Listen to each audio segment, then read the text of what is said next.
قراره در این ویدیو با هم ببینیم که چطور استفاده از موبایل، این قاتل خوشبختی و رویاهای شما به عنوان یک فوتبالیست، میتونه روی چند هورمون اساسی و بسیار مهم شما اثر مخرب و بسیار منفی بگذاره. هورمون‌هایی مثل سروتونین، دوپامین، تستوسترون، کورتیزول و البته ملاتونین. در این ویدیو برخلاف خیلی از ویدیوهای دیگه من قصد ندارم به شما بگم از موبایل استفاده نکن یا استفاده کردن از موبایل برای یک بازیکن حرفه‌ای مضر. نه. ما قراره با هم مرور بکنیم بچه‌ها که دقیقاً برای یک بازیکن حرفه‌ای وقتی از موبایل استفاده میکنه یا حتی بیش از حد خدای نکرده استفاده میکنه چه اتفاقی میفته. امیدوارم با من تا انتهای ویدیو همراه باشید. چه بخواید چه نخواید، چه دوست داشته باشید چه دوست نداشته باشید، وقتی به عنوان یک بازیکن وارد چرخه حرفه‌ای فوتبال میشید، شما باید یک سری از الزامات رو رعایت بکنید. اصلا قرار نیست که از این اصول یا الزامات خوشتون بیاد، بلکه اگر قرار موفق بشید موظفید اونها رو بفهمید، اجرا بکنید و احتمالاً در ادامه مسیر از اونها خوشتون بیاد، چون نتایج شما رو تحت تاثیر قرار میدن. بیایید با هم مرور بکنیم داشتن و یا بهتر بگم همراه داشتن بیش از حد موبایل چه بلایی میتونه سر بدن شما بیاره. بازیکنی رو تصور بکنید که عادت داره موبایل خودش رو به رخت خواب ببره. بازیکنی که شاید در طول روز هر وقت بیکار میشه گوشی موبایل رو برمی‌داره، پیام‌ها رو چک میکنه و احتمالاً به محض اینکه اون چراغ چشمک زن لعنتی رو میبینه بلافاصله گوشی رو باز میکنه و میخواد ببینه که چه کسی چه پیامی گذاشته یا احتمالاً از کدوم نرم افزارش یه نوتیفیکیشن براش اومده. بیاد با هم مرور کنیم چه اتفاقی میفته. وقتی شما عادت به استفاده طولانی مدت از موبایل دارید، خصوصا در ساعات انتهایی شب، اتفاقی که برای شما میفته اینه که شما دارید قاتل خواب خودتون رو به اتاق خواب خودتون، شاید به رخت خواب خودتون میبرید. یعنی چی؟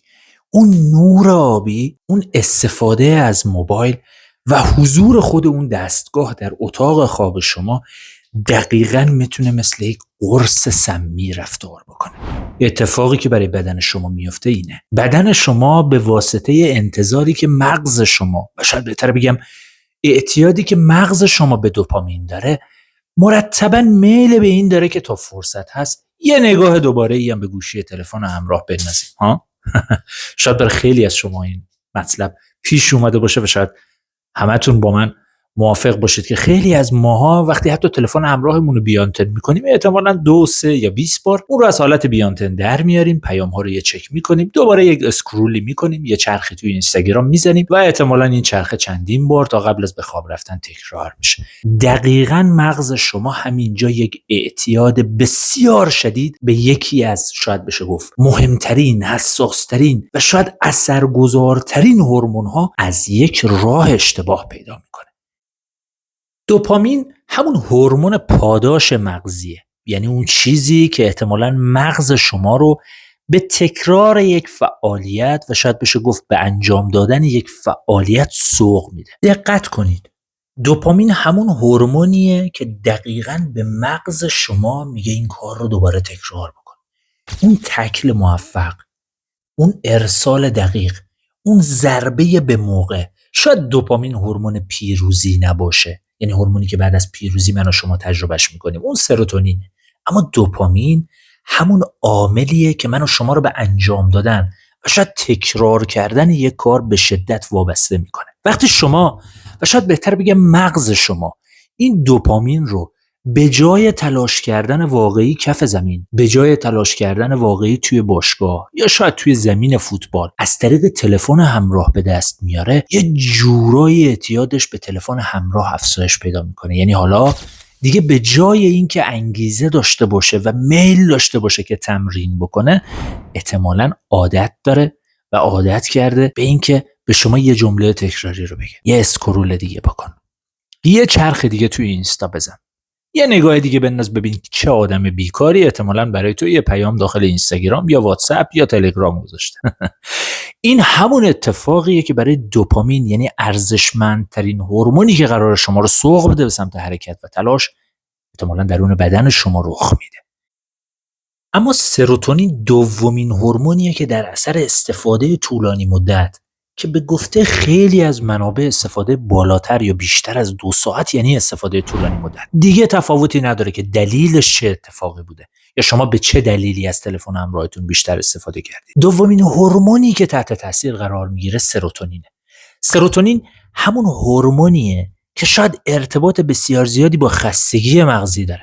سروتونین همون هورمونیه که احتمالاً که نه، قطعاً ارتباط بسیار مستقیمی با تمرکز، میزان یادگیری حرکتی و شاید بشه گفت میزان یادگیری کلی شما داره. از طرف یک نکته بسیار مهم دیگه هم وجود داره.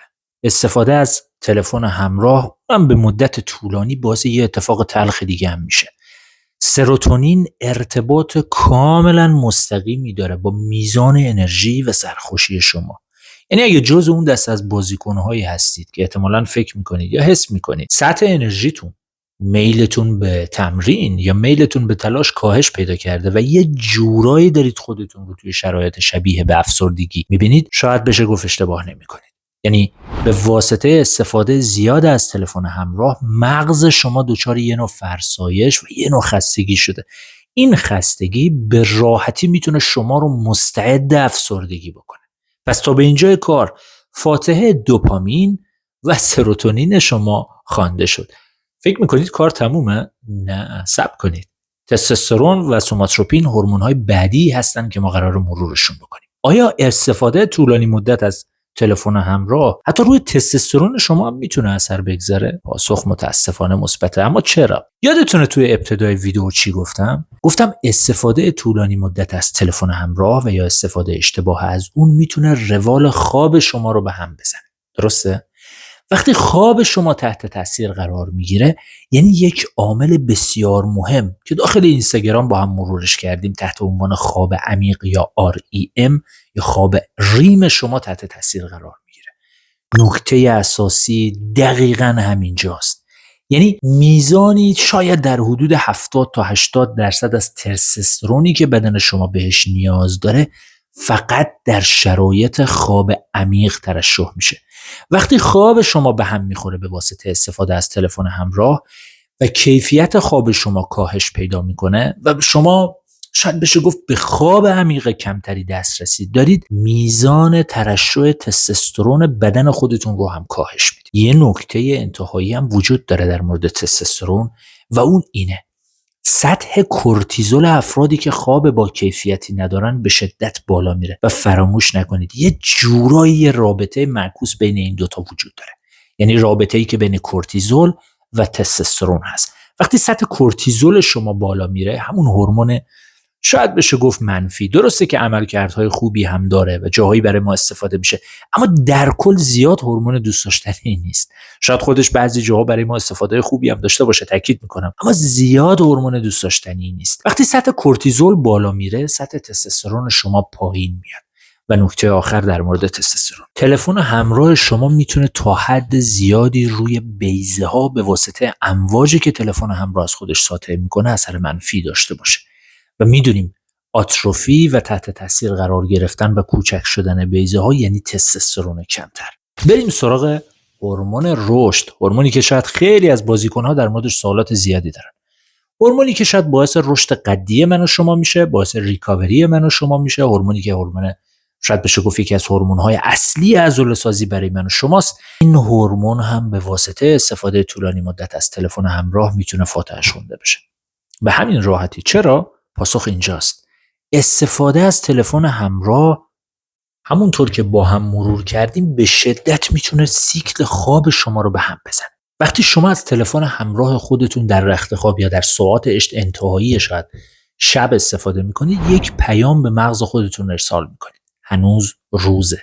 وقتی این پیام اشتباه رو صادر میکنید به مغز خودتون، اون اتفاق تلخ اینه که ترشح ملاتونین کاهش پیدا میکنه یا به تأخیر میفته و این یعنی شاید سیکل خواب شما و شاید سیکل ورود شما به خواب عمیق تا 3 ساعت میتونه تغییر پیدا بکنه. این یعنی برهم خوردن چرخه هورمونی تمام بدن.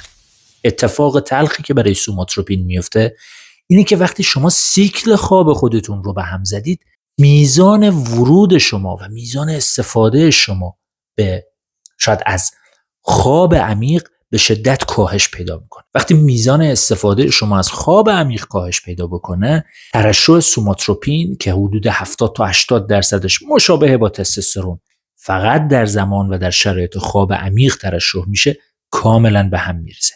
این رو بذارید کنار اون بحثی که خیلی از محققان بر این مسئله تاکید دارن که شاید یه ساعت خاصی برای شروع خواب شما مهمه، چون بر اساس ساعت بیولوژیکی که ما درون بدن خودمون داریم، توی یک ساعت مشخصی میزان ترشح سوماتروپین بدن من و شما میره بالا و اگر به واسطه استفاده از تلفن همراه ما در اون ساعت بیدار باشیم، به صورت دایره‌وار تمام این هورمون‌ها میزان ترشحشون، زمان ترشحشون و شاید حتی کیفیت اثرشون تحت تاثیر قرار میگیره.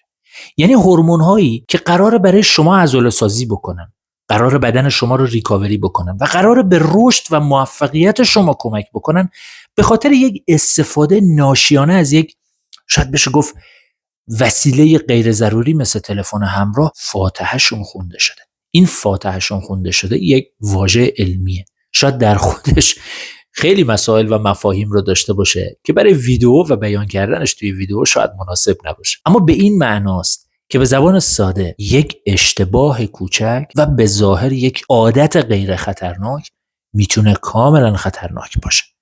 به تعویق افتادن ریکاوری، از دست دادن عضله، از دست دادنش توان شتابگیری و انفجار عضلانی، از دست دادن خواب با کیفیت و به واسطه اون از دست دادن رشد عضلانی و احتمالاً در معرض آسیب دیدگی قرار گرفتن، به هم خوردن سیکل هورمون‌هایی مثل سروتونین، دوپامین، ملاتونین و تستوسترون و خیلی چیزهای دیگه فقط یک دلیل ساده داشت: استفاده اشتباه و شاید بیش از حد از تلفن همراه.